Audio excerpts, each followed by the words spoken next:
지난 2달간 우리는 미가서를 나눴습니다. 8번의 시간에 걸쳐서 미가서를 나눴고, 이제 오늘부터 이 소선지서의 포문을 여는 호세아서를 약 한 3달 정도에 걸쳐서 같이 나누려고 합니다.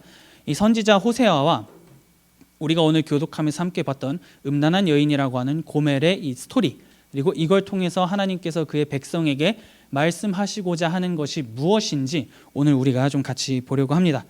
그러면 제가 늘 이 첫 시간마다 했던 게 배경이잖아요. 이 선지서가 기록된 그 당시 역사적 배경에 대해서 같이 나눴었는데, 오늘도 이 호세아서의 배경을 좀 같이 나누려고 합니다. 호세아는 이 북왕국 이스라엘, 이 이스라엘의 말씀을 전했던 유일한 선지자입니다. 이 유일하다라고 하는 의미는 북왕국 출신이면서 북왕국의 메시지를 전한 선지자다라고 하는 것이죠. 그러니 그 국가에서 나고 자라고 돌아가는 그 상황을 봤으면 그 누구보다 그 국가에 대해서 잘 알 겁니다. 그래서 호세아가 오늘 본문 1절에서, 오늘 호세아 1장 1절에서 이렇게 언급을 합니다. 우시아와 요담과 아하스와 히스기야가 이어 유다 왕이 된 시대, 곧 요아스의 아들 여로보암이 이스라엘 왕이 된 시대에 브에리의 아들 호세아에게 임한 여호와의 말씀이라. 구절을 보시면 앞에 막 왕 이름이 막 엄청나게 많이 나옵니다. 이 많이 나온 왕의 이름들은 저기 남쪽 유다, 남유다 쪽의 왕들의 이름이고, 북왕국 이스라엘의 왕의 이름은 뒤에 나온 여로보암, 이 사람이 그 당시 호세아가 활동하던 시대에 나라를 다스리던 왕이었습니다. 그러면 이 여로보암 왕이 누구였고 어떤 정책을 펼쳤는지를 우리가 좀 보려고 합니다. 이 본문에 나온 여로보암은 우리가 성경을 읽다 보면 앞에도 한번 여로보암이 나옵니다. 그래서 이 사람을 여로보암 2세라고 우리가 부릅니다. 이 사람은 북왕국 이스라엘에 전무후무할 정도로 최전성기를 가져온 왕이었습니다. 강력한 군사력을 바탕으로 땅을 엄청나게 많이 점령했던 왕이었고요. 그리고 땅이 넓어지니까 그만큼 사람들이 왕래하는 게 많아지잖아요. 그러다 보니까 경제적으로도 굉장히 부유한 시절을 만들었던 왕이 여로보암 2세였습니다. 완전히 찬란한 문화를 만들었던 사람이 오늘 본문에 나온 바로 이 사람이었다라고 하는 것이죠. 말 그대로 태평성대, 그것이 여로보암의 시대였습니다. 그런데 그 여로보암 왕에 대해서 그럼 좋게 평가할 것 같은데 성경은 굉장히 날카롭게 비판을 합니다.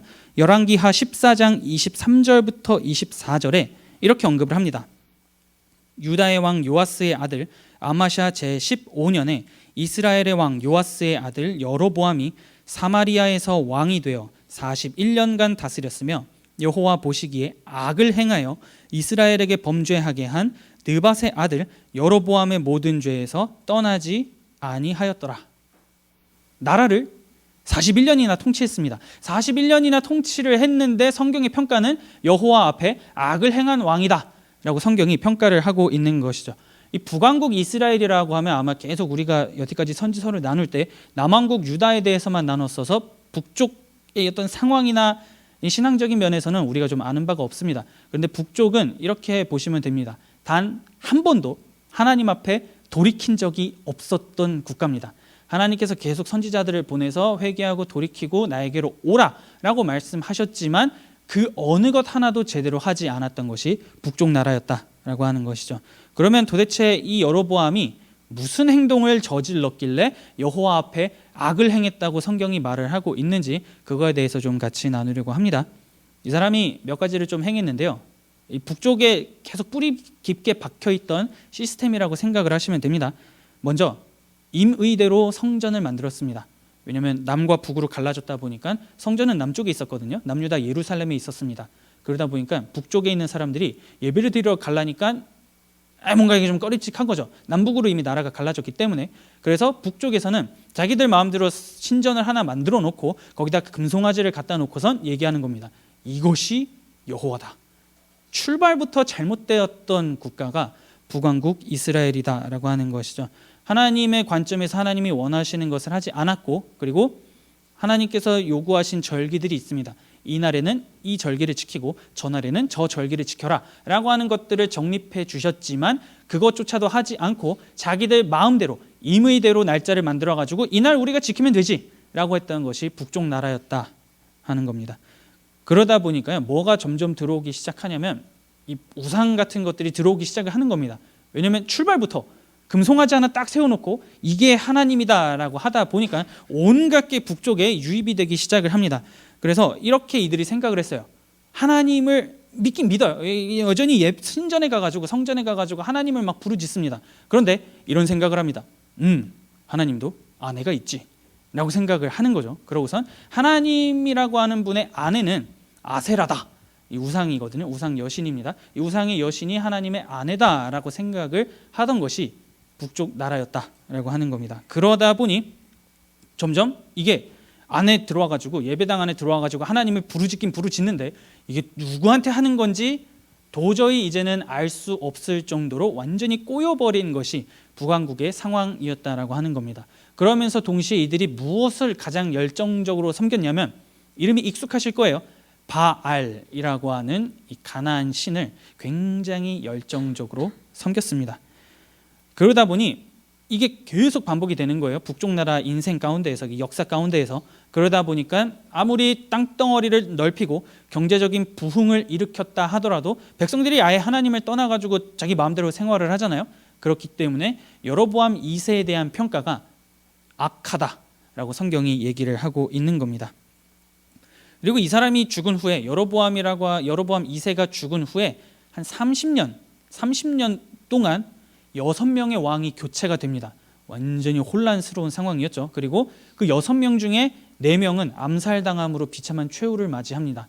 나라가 여로보암 2세가 죽은 후에 엄청난 혼란을 맞이하게 돼요. 그리고선 주전 722년에 아수르에 의해서 북왕국 사마리아가 먼저 멸망을 하게 됩니다.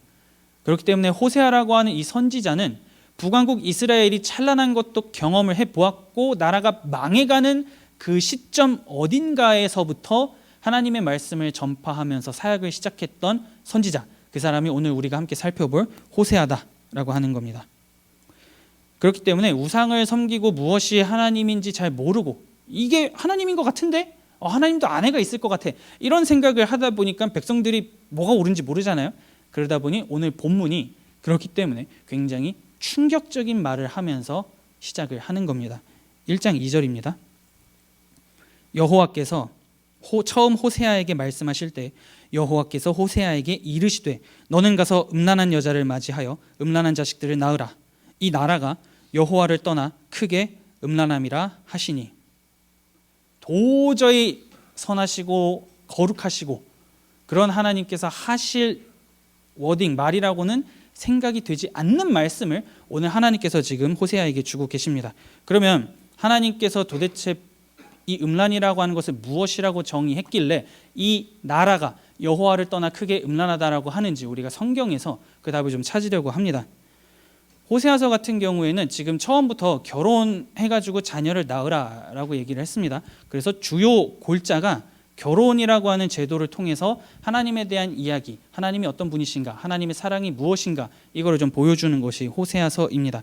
그리고 지금 선지자 호세아와 아까 전에 2절에서 읽었던 음란한 여인인 고멜, 이거는 하나님과 이스라엘을 상징을 합니다.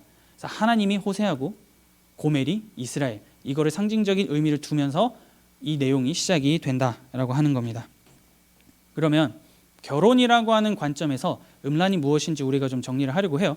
물론 우리나라는 이제 간통죄가 폐지가 되었기 때문에 사람들의 입장에서 이거를 뭐 어떻게 받아들일지 모르겠습니다만, 결혼을 한 남녀가 서로 간의 신뢰를 저버리고 다른 사람과 바람이 났습니다. 그래가지고 그 사람과 막 육체적인 성관계를 막 맺어요. 너무나 즐겁게 맺습니다. 그러면 그걸 알게 된 사람이 과연 그 상대방을 이전처럼 신뢰할 수 있을까라고 하는 문제에 우리가 봉착을 하게 됩니다. 그렇기 때문에 그런 행동들을 보면서 우리가 저건 나쁜 거다, 음행이다 라고 우리가 정리를 합니다. 그리고 그것 외에도 결혼하지 않은 남녀가 서로 육체적인 성관계를 맺는 그런 행동들을 보면서 우리는 마찬가지로 얘기합니다. 그것은 음란이고 그것은 음행이다 라고 우리는 그렇게 정의를 내립니다. 그렇기 때문에 성경에서 우리가 지금 얘기한 이것과 동일한 입장을 견지합니다. 육체적인 어떤 행동들, 그러한 것들을 통틀어서 음란하다라고 성경은 정의를 내립니다. 그러면 이 나라가 여호와를 떠나 크게 음란함이다라고 했을 때, 그럼 모든 백성들이 성이나 이런 것들을 자기들 마음대로 사용을 하면서 엉망진창으로 살았기 때문에 하나님이 그렇게 말씀하시느냐라고 할 때 성경에서는 음란이라고 하는 걸 정의할 때 한 가지 더 영적인 측면을 두고 얘기를 합니다. 무엇이냐면 하나님을 올바로 예배하지 않는 그 행동을 보면서 성경은 음란하다라고 규정을 내립니다. 그렇기 때문에 오늘 본문에서 호세아서에서 이 나라가 여호와를 떠나 크게 음란하다라고 했을 때는 두 가지를 우리가 전부 다 고려해야 되는 거죠. 영적인 측면에서 백성들은 하나님을 떠나서 자기들 마음대로 올바르게 예배하지 않는 것과 그러다 보니 나타나는 여러 가지 현상들 중에 육체적인 성관계를 자기들 마음대로 맺으면서 지내던 것이 그 당시 북왕국 이스라엘의 현실이었다라고 하는 겁니다. 그러면 왜 그렇게 하나님을 올바르게 예배하지 않으니까 그런 행동들이 나타나게 되는가라고 할 때는 가나안 종교 시스템의 그 원인이 좀 있습니다. 그래서 좀 간단하게 설명을 해드리도록 하겠습니다. 하나님께서 일전에 이스라엘 백성들을 애굽에서 이집트에서 끌어내시고선 구원해 주시고선 광야에서 쭉 살아갈 때 백성들에게 하신 말씀이 있습니다. 너희가 가나안이라고 하는 땅에 들어가서 내 말을 잘 듣고 잘 지키면 그 땅에서 너희는 알맞은 비를 그걸 맞으면서 곡식을 키우고 잘 먹고 잘 살 거다 라고 하나님께서 말씀을 하신 게 있습니다. 신명기 11장 13절에서 14절에서는 이렇게 언급을 합니다. 내가 오늘 너희에게 명하는 내 명령을 너희가 만일 청종하고 너희의 하나님 여호와를 사랑하여 마음을 다하고 뜻을 다하여 섬기면 여호와께서 너희의 땅에 이른 비 늦은 비를 적당한 때에 내리시리니 너희가 곡식과 포도주와 기름을 얻을 것이요.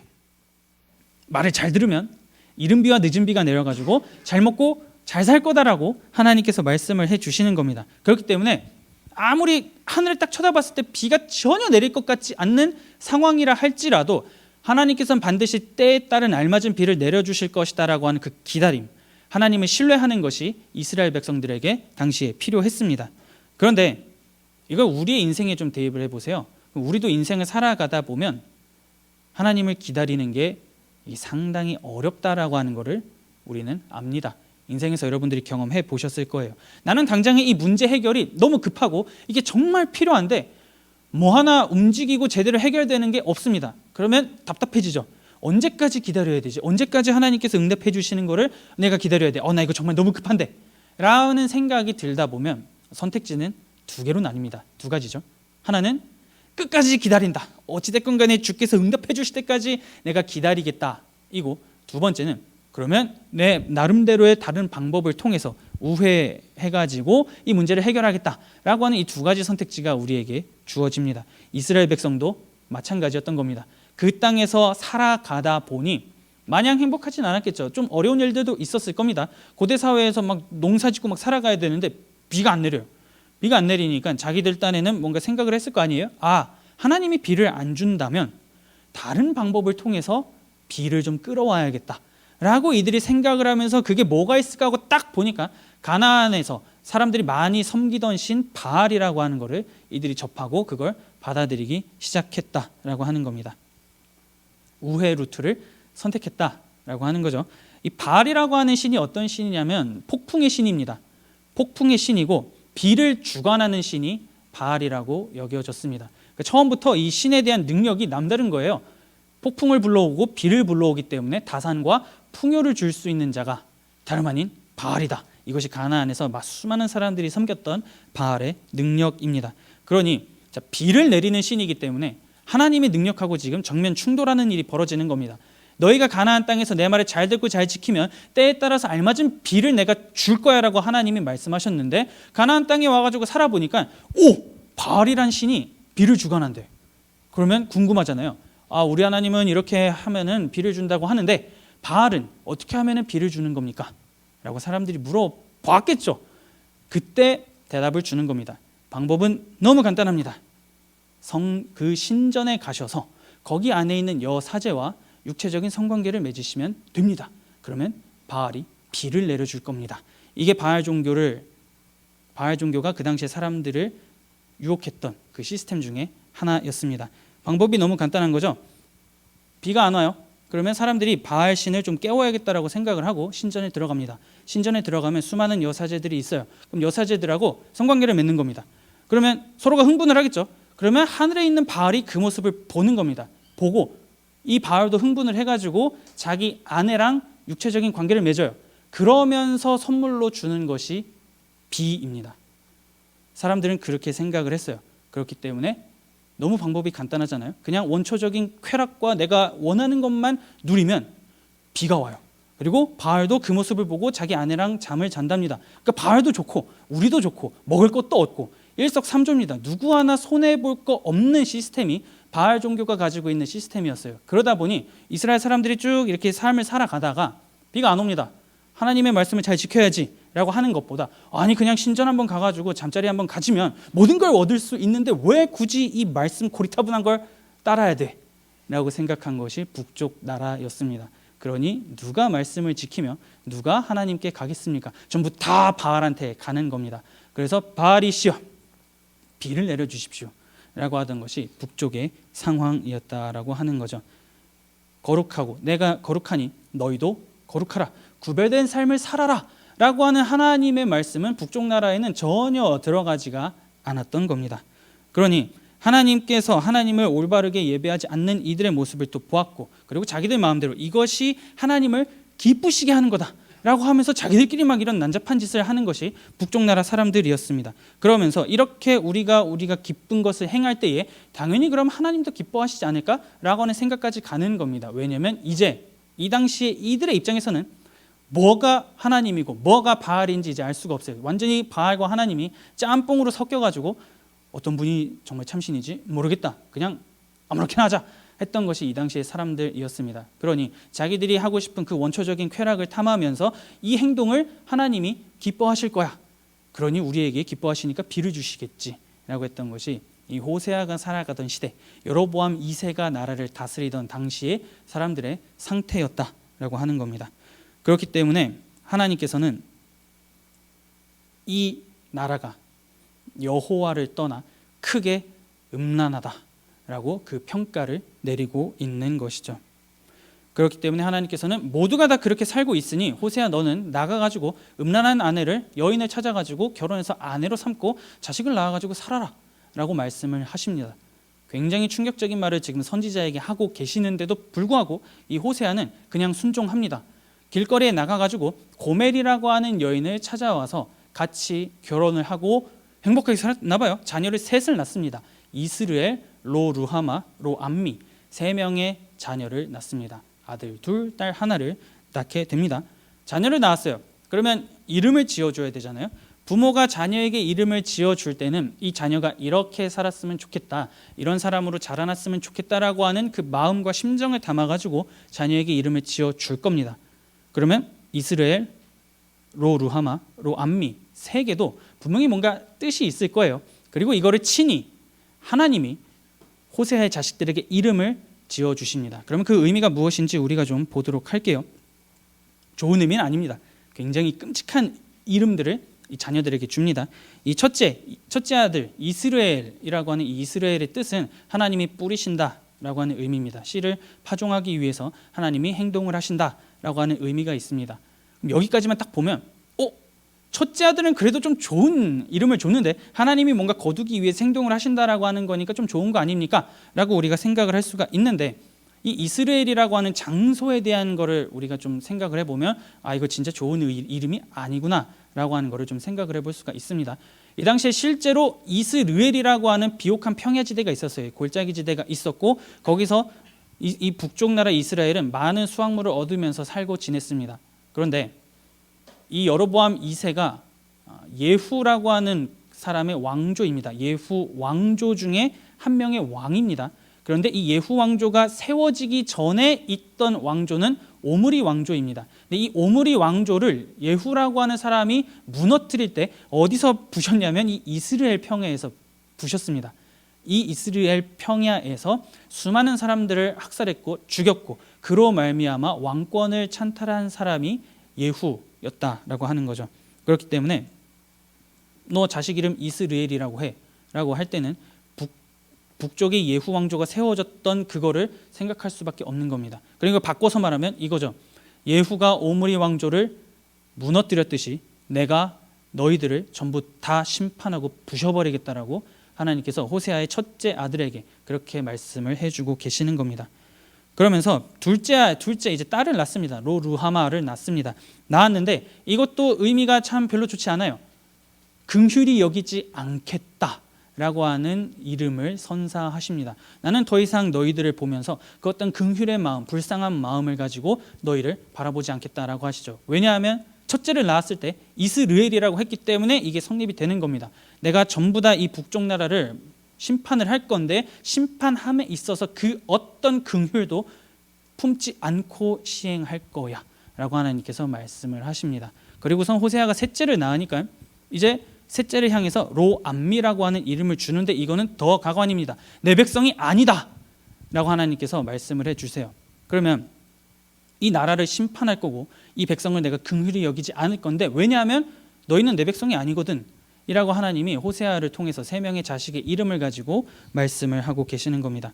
사람도 한 번, 두 번, 세 번 이렇게 반복해서 얘기하면 정말 이거를 뭐 좋아한다든지 싫어한다든지 하지 말라든지 이러한 의미를 우리가 좀 깨닫잖아요. 근데 하나님께서 자식을 낳았더니 자식 세 명한테 이런 이름을 반복해서 주십니다. 그러면 하나님의 분노, 하나님의 슬픔 이런 것들이 굉장히 강하게 드러나고 나 진짜 이거 할 거야 라고 하는 하나님의 의지가 오늘 본문 가운데에서 나타나고 있는 거죠. 이 내 백성이 아니라고 하는 말씀이 왜 이스라엘 백성들에게 큰 충격으로 다가오냐면 이들과 하나님이 맺었던 관계의 그 원인이 있기 때문입니다. 하나님께서 이스라엘 백성을 향해서 너희는 내 거고 너희는 내 백성이야 라고 말할 때는 출애굽이라고 하는 사건이 얽혀 있습니다. 그 애굽에서 꺼내주시는 사건을 통해서 내가 너희들의 하나님이 될 거고 너희는 내 백성이 될 거야. 우리 이 관계를 계속해서 유지해 가자라고 하나님께서 말씀을 하셨어요. 출애굽기 6장 6절에서 7절에 하나님은 이렇게 말씀을 하십니다. 그러므로 이스라엘 자손에게 말하기를 나는 여호와라. 내가 애굽 사람의 무거운 짐 밑에서 너희를 빼내며 그들의 노역에서 너희를 건지며 편팔과 여러 큰 심판들로서 너희를 속량하여 너희를 내 백성으로 삼고 나는 너희의 하나님이 되리니 나는 애굽 사람의 무거운 짐 밑에서 너희를 빼낸 너희의 하나님 여호와인 줄 너희가 알지라. 하나님과 백성의 관계가 지금 완전히 파탄나 버렸다라고 하는 것을 내 백성이 아니다라고 하는 걸 통해서 우리가 볼 수 있는 겁니다. 그 과거에는 노예로 살아가던 이스라엘 백성을 향해서 너희는 내 백성이 될 거야. 너네 내 거야 라고 했는데 이제 이 북쪽 나라를 향해서는 내 백성 아니야. 너네 누구야 나 몰라 라고 하나님이 말씀해 주고 계시는 겁니다. 그렇기 때문에 여기까지만 딱 봤을 때 희망이 전혀 보이지 않아요. 무려 3번에 걸쳐서 이 백성을 내가 심판하겠다라고 하나님이 반복적으로 강조해서 말씀하셨기 때문입니다. 그러면 이제 여기서 끝났는가? 북쪽 나라는 더는 희망이 없는가라고 할 때 하나님께서는 그 이후에 다시 한번 희망이라고 하는 말씀을 주십니다. 백성을 버리지 않겠다라고 하나님께서는 말씀해 주고 계시는 것이죠. 10절입니다. 그러나 이스라엘 자손의 수가 바닷가에 모래같이 되어서 헤아릴 수도 없고 셀 수도 없을 것이며 전에 그들에게 이르기를 너희는 내 백성이 아니라 한 그곳에서 그들에게 이르기를 너희는 살아계신 하나님의 아들들이라 할 것이라.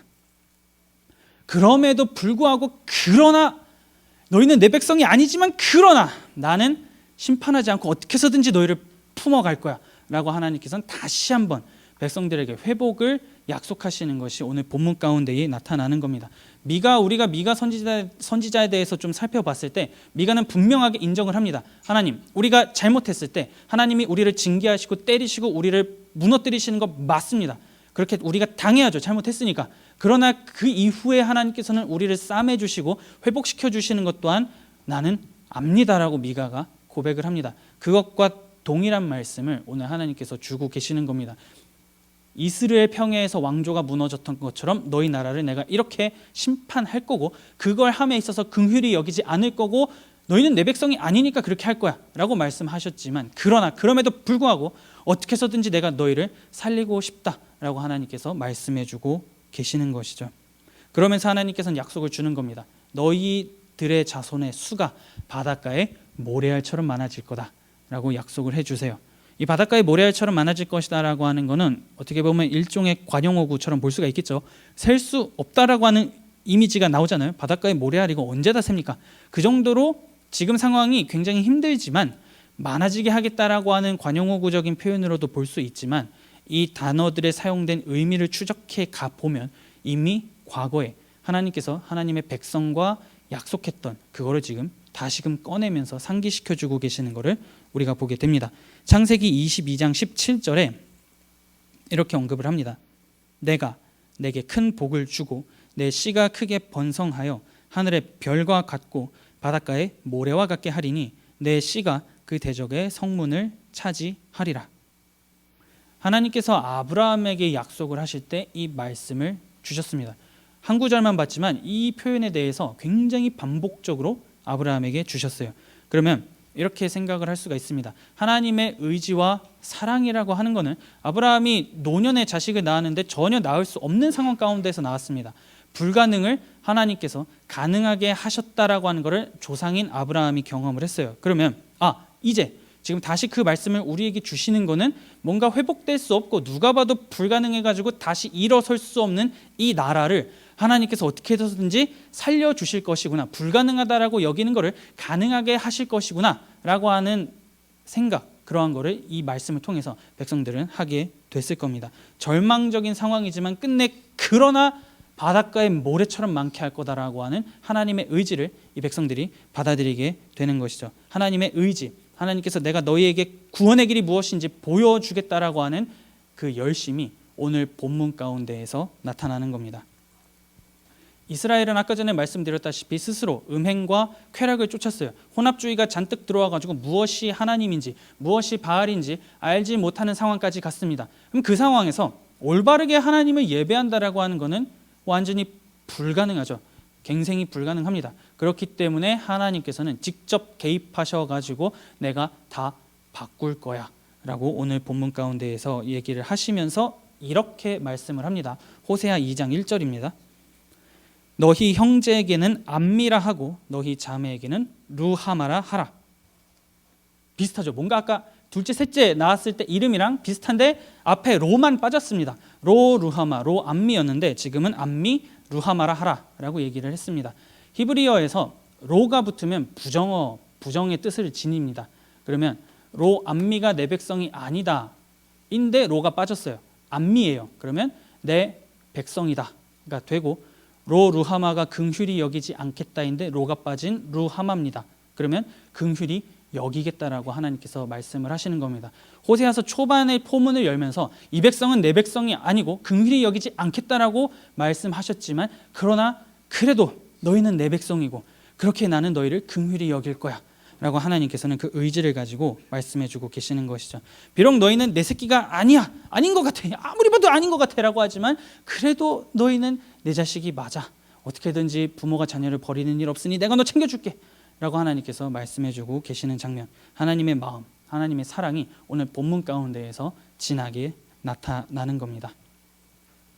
금 좋아하십니까 여러분? 금을 싫어하는 사람은 좀 없을 것 같아요. 금이라고 하는 것 자체가 전 세계에 한정된 자원으로 있는 그런 겁니다. 그래서 어떤 사람들의 입장에서는 이 돈을 가지고 있는 것보다는 금이 훨씬 안정적인 자산이기 때문에 이거를 가지고 있는 것이 훨씬 낫다라고 해서 금에다가 투자를 하기도 합니다. 투자의 종목 중 하나가 금이죠. 그리고 좀 관심 있는 분들은 좀 찾아보셔서 아시겠지만 매년 금의 가치가 계속 올라가고 있습니다. 그래서 실제로 요즘에는 금 한 돈을 주고 사려면 한 40만 원은 줘야 살 수가 있어요. 예전에는 이 정도로 비싸지가 않았습니다. 그러면 이게 어떤 의미일까라고 생각해 볼 때 돈을 그만큼 주고 금 한 돈을 산다라고 하는 거는 금이 그만큼 귀중하다라고 하는 거를 우리가 좀 생각을 해볼 수가 있습니다. 그래서 이 금이 굉장히 귀중하다라고 하는 전제를 가지고 다시 한번 좀 출발을 해보려고 하는데요. 모든 자녀에게 부모가 자녀를 바라볼 때 그 부모는 자기 자녀를 바라볼 때 금과 같은 존재라고 여기고 생각하고 행동을 합니다. 그런데 금보다는 더 귀하게 여기죠. 어느 부모가 자식을 금보다 밑에 단계로 여기겠습니까? 금보다 훨씬 귀한 존재로 여기는 것이 부모의 마음입니다. 그래서 금쪽 같은 내 새끼라는 프로도 막 나오잖아요. 자식이 굉장히 귀중하기 때문에 나에게는 정말 둘도 없는 소중한 자녀인데, 부모 입장에서는 볼 때 소중한 자녀인데 이 자녀가 문제 행동을 함으로써 사람들을 힘들게 하고 어렵게 합니다. 그러면 버리는 게 아니고 어떻게 해서든지 아이를 케어하려 하잖아요. 이 귀한 아이를 어떻게 하면 내가 좀 잘 양육을 할 수 있을까라고 하면서 그거에 대한 솔루션을 주는 프로그램이 금쪽 같은 내 새끼입니다. 그런데 하도 그런 방식으로 이제 나오다 보니까, 문제 있는 아이들이 많이 나오다 보니까 그런 아이들을 지칭하는 하나의 고유 명사가 생기기도 했습니다. 금쪽이라고 하는 그런 고유 명사가 생기기도 했죠. 정말 너무나 소중한데 그 무엇과도 바꿀 수 없는 소중한 존재인데 문제가 있다라고 하는 그 의미가 금쪽이라는 거에 요즘에는 들어가게 됐습니다. 그런데 오늘 우리가 이 호세아서를 쭉 볼 때 하나님 앞에 우리의 존재가 여러분 결국에는 금쪽이와 다를 바가 없습니다. 무엇보다 소중한 금쪽 같은 내 새끼가 하나님께서 자신의 백성을 볼 때의 시선이자 마음이라고 하는 것을 오늘 본문 가운데에서 나타나게 되는 겁니다. 가치를 측정할 수 없는 존재, 분명히 이건 심판해야 하지만 그럼에도 불구하고 너희는 내 새끼이기 때문에 어떻게 해서든지 교정하고 바꿔가고 싶어라고 하는 그 마음이 오늘 본문 가운데에서 나타나게 되는 겁니다. 그러면 이제 우리가 하나님께서 우리를 바라보는 그 시선이 금쪽 같은 내 새끼라고 한다면 이제 우리가 어떻게 살아가야 할까요? 이 땅에서 우리가 그리스도인이라고 하는 그 명예, 칭호를 가지고 살아가는데 그럼 우리의 삶은 어떠해야 하겠습니까? 아마 답은 잘 아실 겁니다. 그 사랑을 안다면, 그 사랑이 무엇인지 생각을 하게 된다면 그것에 걸맞는 삶을 살아가기 위해서 삶에서 각자의 자리에서 본인이 할 수 있는 무언가를 하게 되겠죠. 일상에서 지금 하나님께서는 이 나라가 여호와를 떠나 크게 음란하다라고 하면서 음란이라고 하는 그 키워드를 명확하게 제시하셨습니다. 우리가 북쪽의 사람이었다면 일상에서 음란, 음행 이런 거를 떨어뜨리기 위해서 살아가는 것이 금쪽 같은 내 새끼라고 하는 그 시선으로 우리를 바라보는 하나님의 사랑에 대한 반응이라고 할 수가 있겠죠. 우리가 그런 모습을, 그런 의지를 삶 가운데에서 보여야 합니다. 그렇게 보이며 나아갈 때, 우리 안에 있는 그런 죄들을 떨어뜨려내기 위해서 하나님을 의지하면서 나아갈 때 하나님은 그런 우리를 보면서 오늘 호세아 2장 1절에서 나온 것처럼 너희는 압니다, 내 백성이다 라고 하나님께서는 말씀해 주실 겁니다. 그리고 그것이 하나님의 백성에 걸맞는 삶의 자세일 겁니다. 북쪽 나라가 말씀이 없어졌기 때문에 무엇이 참이고 거짓인지 모르는 상황에 빠지게 되었습니다. 그렇기 때문에 삶에서 우리가 하나님의 말씀이 무엇인지 깨닫지 못하고 그거를 받아들이지 못하면 우리는 무엇이 참이고 무엇이 거짓인지 알지 못하기 때문에 결국에는 이런 행동들을 우리의 삶에서 되풀이할 수 있는 가능성과 위험이 굉장히 많이 큽니다. 그리고 우리는 압니다. 조금만 긴장을 놓치면 삶의 만족과 쾌락을 위해 쫓아가는 것, 모든 것 다 버리고 그거 하나만을 갈구하면서 가는 것이 오늘을 살아가는 우리라고 하는 것도 우리는 내 자신을 정직하게 대면할 때 깨닫게 됩니다. 인간은 우리 모두는 그런 연약한 존재입니다. 그러나 그럼에도 불구하고 그런 우리를 향해서, 그러나 너무나 내 새끼가 아닌 것 같지만 그러나 너희는 나한테 너무나 중요하고 내 백성이고 나는 너희를 긍휼히 여기겠다라고 오늘 하나님은 그런 사람들을 향해서, 그런 인간을 향해서 다시 한번 말씀해 주십니다. 그러하기에 너무나 힘들고 그 우리가 가지고 있는 각자의 죄 앞에서 그거를 넘어서기가 굉장히 힘들지만 그럼에도 불구하고 우리를 어떻게 해서든지 도와주시면서 그거를 이겨낼 수 있도록 힘을 주시는 그 하나님의 은혜에 힘을 입어서 주어진 오늘의 하루 그리고 앞으로의 한 주를 하나님과 함께 씨름하며 죄와 싸우며 나아갈 수 있는 저와 여러분들이 될 수 있기를 마음 다해 축복합니다.